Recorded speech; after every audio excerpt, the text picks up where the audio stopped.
Hey guys, Newfotosan here.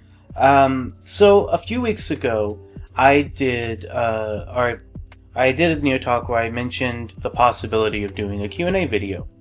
I said, if people want to ask me something, go ahead, and then if I get enough questions, I'll do a Q&A video for YouTube. Because I've done the Patreon ones, but I haven't done one that was open to everyone. And I didn't get any questions, and that was fine. I figured, I'm pretty available to answer questions usually. People can stop by the chat box anytime and ask me something. It'll usually be a short answer, but I will give an answer almost every time. So I didn't figure it was a big deal. I figured, there's just not interest or people just don't have questions, so that's fine. But then I recently got a question from Charisse Mitchell, and I read the question. I was like, you know what? I don't have a theme yet for the next episode. I'll just talk about this, and it won't be a Q&A video, but I'll answer this question for the whole video. So that's what we're doing. And the question was, have you ever thought of working with other artists? So collaboration is an interesting thing. I have done it a few times, depending on how you define collaboration. I haven't done anything where both me and another artist have supplied original artwork to a project, I don't think. Usually one of us or both of us is writing, one does art, and one colors. Usually I color. I prefer coloring over doing the artwork and line art part because it's just faster, and with my schedule it's just easier for me to adopt that, and I'm kind of selfish that way. So there's been a lot of times where I've just colored another artist's work without their permission or talking to them or knowing them. That's happened a few times with different comics, and I usually I'll make some mention that I'm doing this without permission. I'm just coloring it. Because I don't feel like I need the permission really. As long as I give proper credit to the original artist and make a note that they don't approve of or condone me coloring it, I think for me that feels like enough. That would be enough if the situation was switched. So I've done that, and then there's been times where I've colored existing artwork with the artist's permission. The old, back when I used to color Pandora's Box. Pandora's Box and I were both on WWOEC, and we communicated through the PMs there, and I had permission to color that stuff from the artist, and so that was all well and good. And I had Pandora's Box's blessing to do that, and was basically told I can color anything of theirs that I want to, so I did. And then there's been other times where an artist is, I don't want to say an artist has come to me asking me to color. Usually what happens is a mutual acquaintance will be like, hey, my friend is doing this comic and it seems up your alley. This has happened a few times with Mailzor, who I have actually collaborated with. But Mailzor referenced me to Luna Flame and then Etchy Mask, just for different comics that they were both doing. And I was like, you know what, yeah, this is something I think my audience would like. So I colored it and it sent the colors to the artist and they approved it, and then it was sent back. But I didn't have anything to do with writing or creating those comics. I had no input into the actual content of the comic any more than I did when I would color other artists I'd never even spoken with. So that was still not really a collaboration. When I think of the collaborations I've done, I think of Mailzor and our collaboration on Space Warped, which is a comic that was Mailzor's idea, but we worked on the script together in a shared Google Doc, bounced ideas off of each other, and then Mailzor did the artwork and I did the coloring. But there was a back and forth where we both put in different elements into it, and so that felt collaborative, and I consider that a collab. And then similarly, I recently did the comic A Visit from Mrs. Claus with Seacat for Christmas just last year. And that was a comic that was my idea, and that I had already written a poem for. and just for circumstances outside my control, wasn't able to do what I wanted to do with it the year that I wrote the poem, which was 2017. And then like a year later, after talking about it most of that year with CCAT, eventually she did the artwork for that based off of my script and some input from me as far as like what panels to do or how to break up the storyline. And then I colored that. But again, it was her doing the artwork and me doing the coloring. And she did have some input onto the content of it. Like, that comic has a page dedicated to Lauren Cox and Santa Claus. It's like a yaoi page. And that was her idea. That wasn't in the original concept. So, like, there was some input from her, too. And I think that's mostly it as far as collabs. Like, I've done other stuff using other artists' work. Like, I did the Ben 10 Mil colorings. I don't know Ben 10 Mil.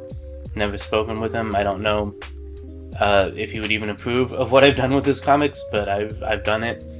I'm currently coloring Espoir Fragile No S, but that's just a color job. Same with Hinte B's Mickey and the Queen comic I did recently. Lots of coloring. That's just me coloring existing artwork.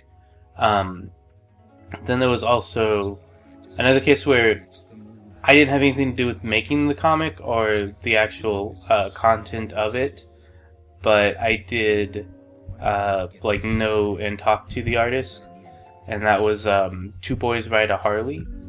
That's a comic by Everfire. That was Everfire is another artist I met on WWOEC, but I think he had done like a standalone picture or something, and then asked his followers out of like a handful of different concepts what comic he should do, and they were like, we liked that one with Harley and the two Shotas. So he invited me to do that comic. He had been talking to me about working with him on a project for a while, and I didn't really know what that would mean at the time, and it turned out he just wanted me to do colors. I didn't have any real input on the comic, and in fact, like, there's some politics in that comic that I actually personally disagree with. So that was an interesting thing. But I had nothing to do with the writing or content of that, and as the comic went on and I got to see more of what the comic actually was like, I was kind of less on board with it. But I'd already said I would color it, and I like to stick to my word, so I did. But it wasn't. It's not a comic I would have ever made, so that's kind of its own thing. But I think that's about it for collaborations. I've never collaborated with anyone on like a simpler picture or anything like that. Just comics like those ones that I talked about, which it works well with comics. Like comics are very labor intensive, and doing one by yourself is difficult. Some artists handle it a lot better than others. I struggle, which is why my pages come out so slowly. It's a lot of work for me, and it doesn't play well into my personal mentality with artwork. It's hard for me to get motivated to work on comics, especially after the first couple pages. So while I always intend to finish every comic, and even the ones I haven't finished yet, I do plan to finish. It takes a long time, and people get fed up because other artists will pick a comic and just stick with it and do nothing else until the comic's done. Maybe with like a small break here or there, but very, very few artists space them out the way that I do, and I understand getting frustrated with that. But when you're working with another person and the labor is split, like with CCAT and Mailzor, where like I do feel at a level of ownership of those comics because I have helped to write them, but at the same time, it's not nearly as much work as if it had been just me doing it, and that works out well, and I do like doing that. But the question wasn't like, have I collaborated with other artists, right? It was, will I or would I? And here's the thing, I'm not like a super sociable person, by which I mean like I feel like I interact well with people when I have to, but I never seek people out.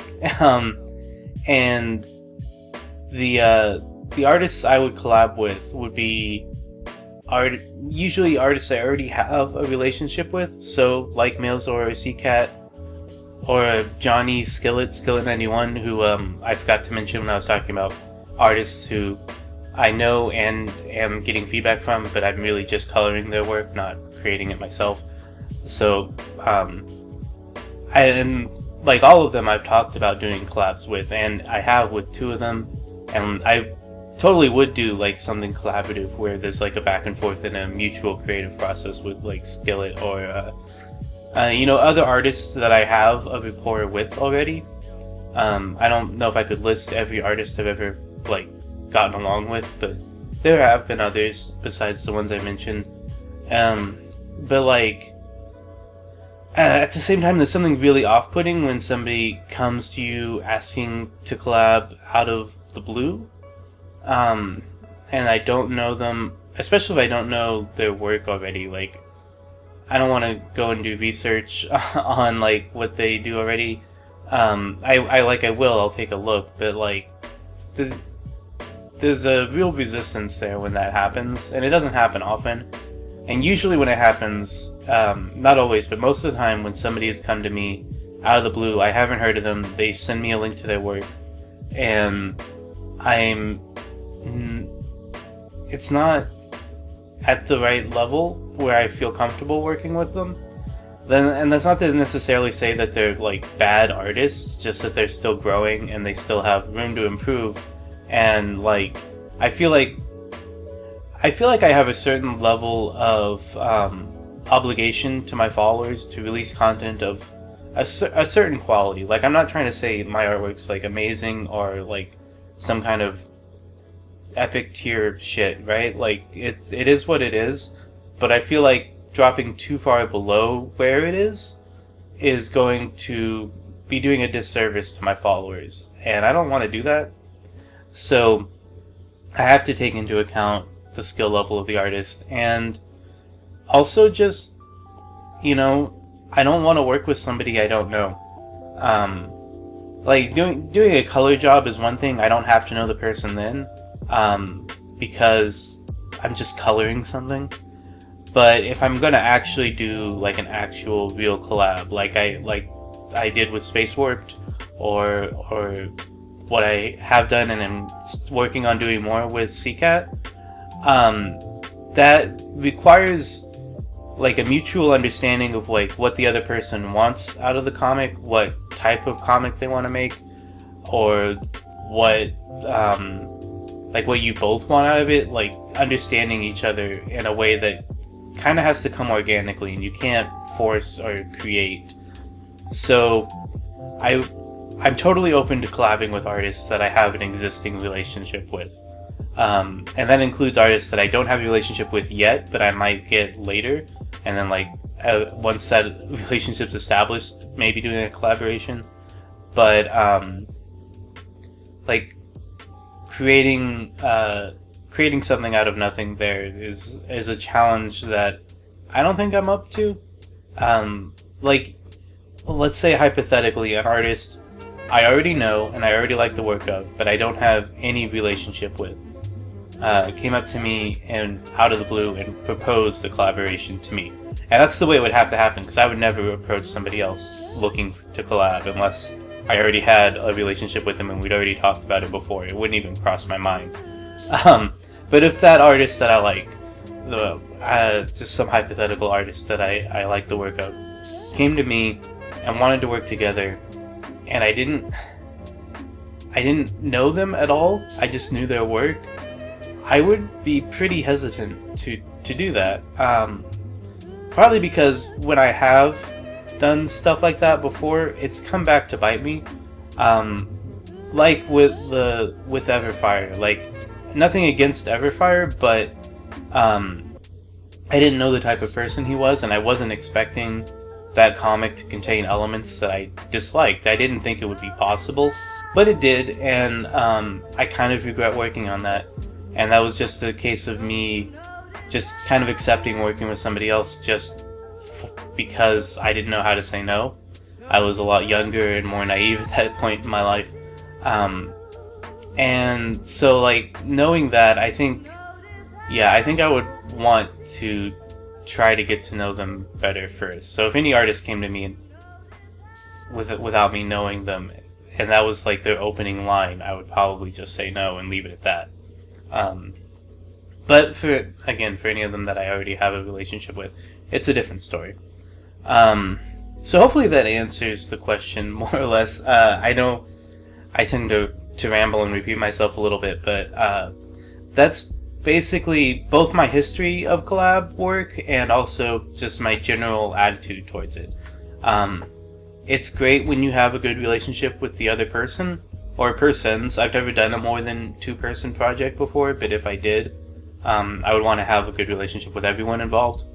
But yeah, when you have that relationship and you guys all want the same thing, it's really great because it splits the workload. You can get stuff out a lot faster, and you create like something that's a bit more unique than if you had just done it on your own, because you get like input from multiple people, and I think that can work really well. And I've been happy with the collab work I've done before. So with those conditions, yes, I would collab with another artist. I think that's going to probably do it for this episode, though. So let's go ahead and move on to our Mix and Match Challenge. For those who haven't seen or listened to, I guess, the show before, the Mix and Match Challenge is how I like to close out each episode. I have a list of characters, and I'm going to randomly select 2 of them right now. I don't know who they're going to be yet. And on the spot, we'll pitch a concept for a crossover comic with those characters, and it will it's been a crossover every time so far, so I don't expect that to change anytime soon. These comics are all set in my Exoverse, which is like an existing crossover universe that I rely on for some of my other projects. If you follow my work, stuff like Sleepover Raid or The Lovers and the Brothers are set in the Exoverse. So this will be an Exoverse comic. Let's go ahead and use the randomizer to pick our first character. First up we have number 113, Fifi La Fume from Tiny Toons. Okay, yeah, I forgot. I did put in a handful of like furry characters into this. So that'll be interesting. Let's see who she's going to be paired with. Number 131, all the same digits there. So Knuckles the Echidna, specifically from Sonic X. Well, that's interesting. I got both of them furry. What luck is that? Okay, so knowing that they're both furry in the Exoverse, how do I want to do this? Because like, I think I would keep Mobius as a separate world that the Sonic characters come from. But then in that case, do the Tiny Toons come from their own world that's equivalent to Mobius? I'm not an expert on Sonic lore or anything. But would that be the right way to go, or would it be better to have the Tiny Toons characters just also exist on Mobius? Because there's just already like little furry animal people running around on Mobius. Would Fifi stand out that much? Like, obviously the art style is different, but like, would the character be that out of place in Mobius? You know what, fuck it, we'll just say Fifi's on like a Mobius resident in this crossover universe. Why not? It's my world, I can do whatever I want with it. Okay, well that makes it a lot easier. I don't know a ton about like the Sonic world.